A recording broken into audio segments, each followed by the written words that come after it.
Hi guys! So for today's vlog guys is pupunta ako ngayon sa market para mamalengke ng stock ko dito sa bahay. So itong sasakyan na lang na ito yung gagamitin ko papuntang bayan kasi medyo marami din yung bibilhin ko ngayon at bibili kasi ako ng gamit para sa aming bagong kitchen.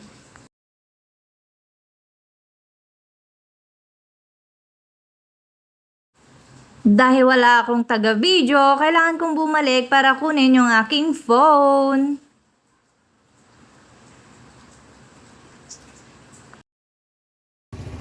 Bago pumunta sa market, duman na din pala ako dito sa cellphone repair. Kailangan ko lang kasing ipaayos yung aking tablet. So hindi ko kasi alam kung ano ba yung problema doon. Kung yung charger ba or yung mismong tablet. So yun, chinarge lang naman nila pero nag-open naman. So yun, sayang naman kung i-stock mo lang doon. Kaya naman bumili na din ako ng charger niya para naman magamit.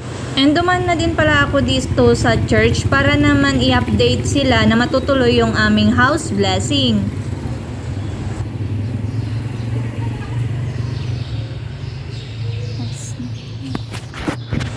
So andito na ako sa bayan ng Alcala.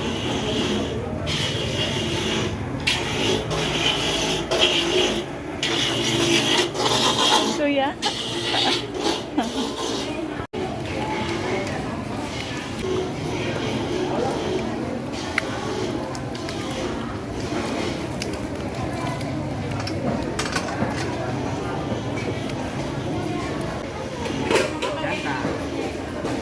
Kuha mo nito niya. Tag mamano may 1 kilo. Kagudwa lang.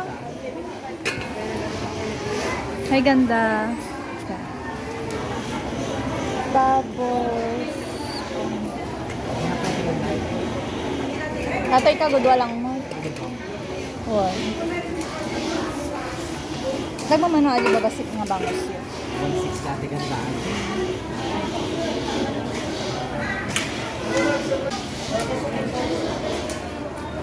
Apoy puro darak kultik ko kastoy tatta. Mano ngay mati may 1 nga piraso. Kitang katigramo na. Ada tay may 1 nga kanan, atoy may 1, may 1 kilo.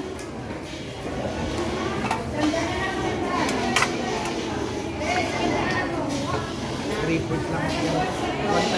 135, 130 na taas. Slice ko.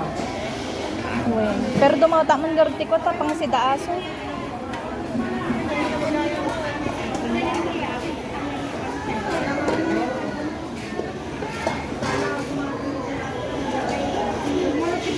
After kong makabili ng mga isda na pang stock, duman na din ako dito sa grocery store para bumili ng mga kailangan pa sa bahay at yung mga plate, kutsara, and baso na kakailanganin para sa aming house blessing. Dahil medyo tanghali na din, bumili na din ako ng chicken na pang ulam for lunch.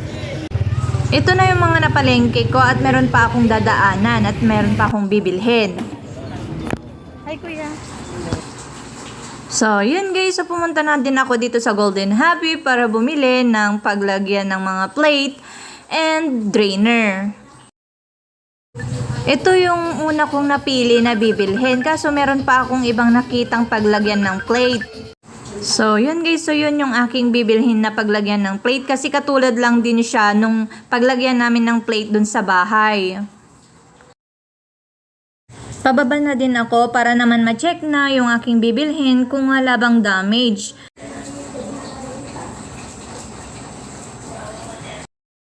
So yan, binubuksan na din ni kuya para naman ma-check ko na kung may damage ba or wala.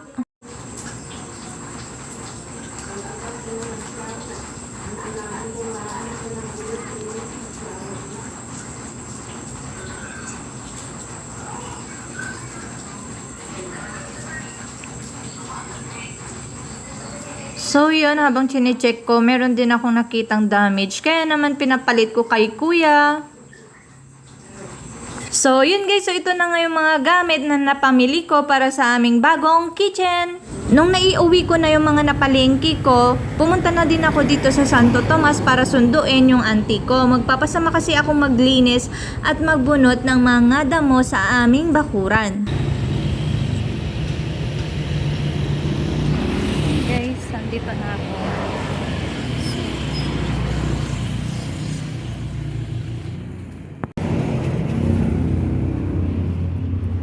Tao po!